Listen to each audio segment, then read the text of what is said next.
एकूणच हा प्रक्रियेला विरोध आहे का? आपल्याकडे वेळ फार कमी आहे, मात्र मला सर्व मान्यवरांकडे जायचं आहे. नितीनजी, मी आपल्यापासून सुरुवात करेल की मराठा विरुद्ध ओबीसी मात्र आरक्षणाचा तिढा सोडवण्यासाठीचं सोल्युशन काय? एका वाक्यात मला प्रत्येकाकडे जायचं आहे. नितीनजी. जी, मला थोडंसं एक पूर्वीच मधुकर चव्हाणजी आदरणीय जे आहेत त्यांचं मला एक उत्तर द्यावंसं वाटतं.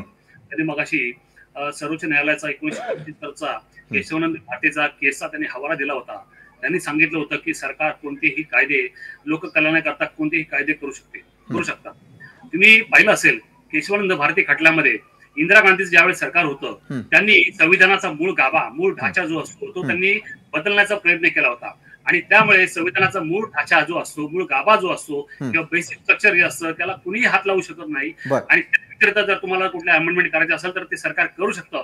पण बेसिक स्ट्रक्चर जे आहे आर्टिकल 340, 341 आणि 42, 340 काय सांगताय? ओबीसी करता जे आरक्षण आहे ते 340 जो ढाचा आहे गाभा आहे ते स्ट्रक्चर आहे त्याला कोणी चेंज करू शकत नाही. त्यांनी मगाशी सांगितलं आम्ही देवेंद्र फडणवीसच्या काळामध्ये मोदींच्या काळामध्ये आम्ही जे 10% आम्ही आरक्षण दिलं होतं इकॉनॉमिकल बॅकवर्ड क्लाससाठी आम्ही जे आरक्षण दिलं होतं. अरे मग तुम्ही ओबीसी मधून तुम्ही आरक्षण का देताय? त्या 10% इकॉनॉमिकल बॅकवर्ड क्लास किंवा स्पेशल बॅकवर्ड क्लास मध्ये तुम्ही त्या तुमच्या मराठ्यांचा समावेश करा. त्याच्यामध्ये तुम्ही चेंजेस करा, त्यात अमेंडमेंट करा. बेसिक स्ट्रक्चर मध्ये तुम्हाला 340 मध्ये चेंजेस करायचा तुम्हाला कोणताही अधिकार नाही. महाराष्ट्राला कोणताही महाराष्ट्र सरकारला विधानसभेला कोणताही अधिकार नाही. संपूर्ण देशाच्या लोकसभेमध्ये राज्यसभेमध्ये 340चा गाभा हा अमेंडमेंट करण्यासाठी त्यासाठी बिल पास स्टेट लिस्ट तयार करायचे अधिकार आहेत. हरिभाऊ राठोड आहेत तिथे, त्यांनाही माहिती स्टेट लिस्ट करता येते, सरकारला अधिकार आहे. त्यामुळे त्यांनी स्टेटमेंट केलेलं आहे. हे स्टेटमेंट जे आहे ते अर्धवट त्यांनी चुकीचं आहे, अर्धवट त्यांनी सांगितलेलं आहे. त्यामुळे मी त्यांचा आदर करतो, मी असं म्हणत नाही. पण बेसिक स्ट्रक्चरला कोणी हात लावू शकत नाही. त्यामुळे मराठा जे आरक्षण आहे जरी राज्याने केलेलं असं असेल तरी बेसिक स्ट्रक्चरच्या विरुद्ध आरक्षण नाही दिलेलं. वेळ आपली संपलेली आहे, वेळ आपली संपलेली आहे. मधुजी, तोडगा केव्हा तोडगा?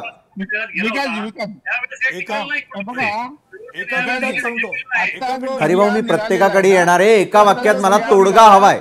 मधुजी. 100% मराठ्यांना कुणब्याचे दाखले मिळणार आहे 100%. आणि त्यामुळे अर्थातच त्याच्यामुळे काय होईल की ओबीसीला धक्का लागलेला आहे प्रचंड.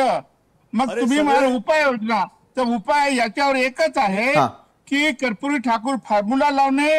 बरं, कर्पूरी ठाकूर फॉर्म्युला लावायला हवा. मधुजी, तोडगा किंवा त्याला शरद पवार फॉर्म्युला उपवर्गीय आहे याच्यात. अरे ऐका मधुजी, बोला आपण. ऐका जरा, दुसऱ्याला बोलू द्या जरा. ऐका, मी एका वाक्यात सांगतो साहेब, अगदी अर्ध्या 30 सेकंदात. कुठल्याही प्रकारे ओबीसींच्या ताटातलं त्यांच्या वाट्यातलं देणार नाही. आणि आता जे दिलेलं आहे मराठा समाजाला GR काढून त्याचा मागे घेणार नाही. राहिला मुद्दा त्या ठिकाणी घटना बदलण्याचा, केशवानंद मध्ये प्रॉपर्टीचा संबंध होता. मूलभूत अधिकार बदलता येत नाहीत. हा इथे मूलभूत अधिकार, कारण काय की कन्सेशन ही सवलत आहे. तुम्हाला रिझर्वेशन दिली ही सवलत आहे. ते फंडामेंटल राईट्स नाहीत. आणि सवलत देता येते, सवलत देता येते जाऊन, त्यामुळे ते देणार आम्ही. विकास लवांडेजी, तोडगा.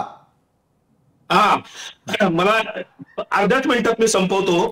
खरं तर जरांगे पाटील आज जे म्हणाले ना की मी 94चा GR चॅलेंज करेल, ऑलरेडी भाजप समर्थक RSS हितचिंतक असलेले ऍडव्होकेट बाळासाहेब सराटे यांनी 2018 मध्येच 1994चा GR ला मुंबई हायकोर्टात चॅलेंज केलेलं आहे. त्याचबरोबर भारतीय जनता पार्टीचे महायुतीचे फडणवीसांचे चाहते जवळचे असलेले वकील ऍडव्होकेट गुणरत्न सदावर्ते, जयश्री पाटील हेही कोर्टात या GRच्या विरोधात गेलेलेच आहेत.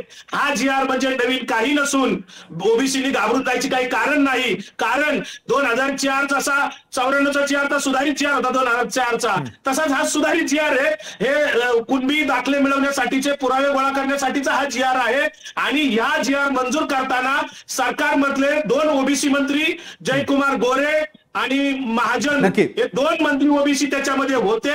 फडणवीसांनी हे 2 ओबीसी मंत्री तिथं GR घेऊन पाठवले होते जरांगेकडं, पण भुजबळांना का बाजूला ठेवलं होतं किंवा एकनाथ शिंदे आणि अजित पवारांना का बाजूला ठेवलं होतं हे कोडं उलगडत नाही. खरं तर जरांगे पाटील असतील कोडी किंवा अनेक ओबीसीचे आहेत, मात्र हे लक्ष्मण कोडं हाके कधी यांनी उलगडणार आणि त्यासाठी पुन्हा पुन्हा याच महत्त्वाच्या आरक्षणाच्या विषयावरती आपल्याला सगळ्यांना मिळून चर्चा कराव्या लागणार. तुर्तास आपण सर्व मान्यवर आलात, आमच्याबरोबर सविस्तर चर्चा केली, त्यासाठी धन्यवाद. आजच्या न्यूज प्लॅनेटमध्ये वेळ झालेली, इथेच थांबण्याची. ताज्या घडामोडींसाठी पाहायला विसरू नका लोकशाही मराठी.